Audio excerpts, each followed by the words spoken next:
समुद्र का पानी उतरता देख के किनारे पे घर मत बना लेना।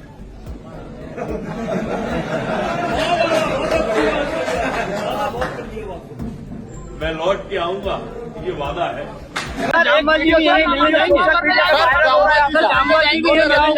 किनारे पे घर मत बना लेना। अब बना ले आराम से।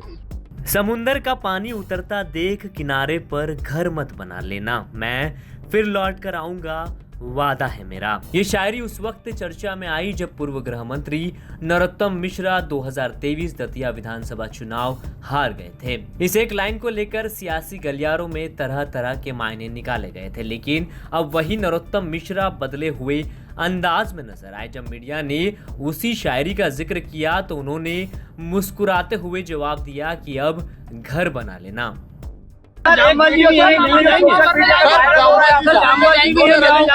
किनारे पे घर मत बना लेना। अब बना ले आराम से।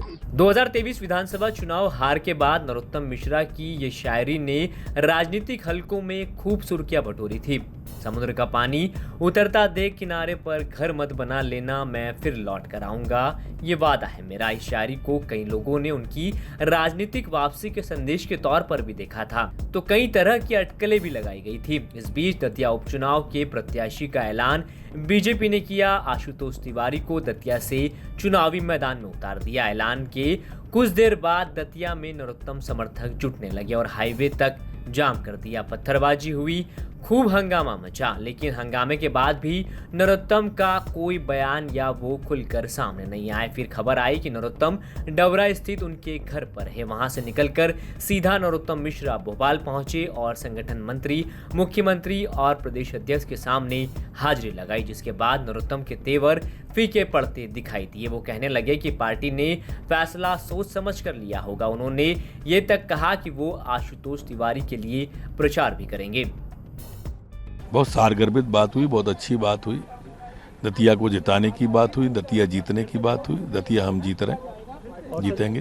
जो आपके समर्थक से कुछ कहना चाहेंगे, आप समर्थक से क्या? मैं कह चुका हूं उनको, सभी धैर्य का परिचय दें, शांति का परिचय दें और धीरे धीरे सब ठीक हो रहा है। नामांकन में आप शामिल? मैं निश्चित रूप से जाऊंगा। कब पहुंचेंगे फिर? परसों। लेकिन अब तस्वीर बदली हुई नजर आ रही है। मीडिया ने जब उनसे चर्चित शायरी का जिक्र किया और पूछा कि समुद्र का पानी उतरता देख किनारे पर घर मत बना लेना, तो नरोत्तम मिश्रा मुस्कुराते हुए जवाब देने लगे कि अब घर बना लेना।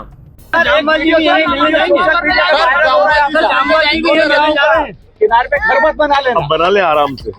अब उसी शायरी पर अब घर बना लेना का जवाब सुर्खियां बटोर रहा है। सियासत में संदेश कई बार शब्दों से ज्यादा संकेतों में छिपे होते हैं और नरोत्तम मिश्रा के इस बदले हुए अंदाज ने राजनीतिक चर्चाओं को एक बार फिर हवा दे दी है। फिलहाल इतना तय है कि शायरी वही है, लेकिन उसके मायने बदलते नजर आ रहे हैं। अब देखना होगा कि आने वाले दिनों में मध्य प्रदेश की राजनीति में यह बदलाव सिर्फ शब्दों तक सीमित रहता है या फिर नई राजनीतिक भूमिका लिखता है।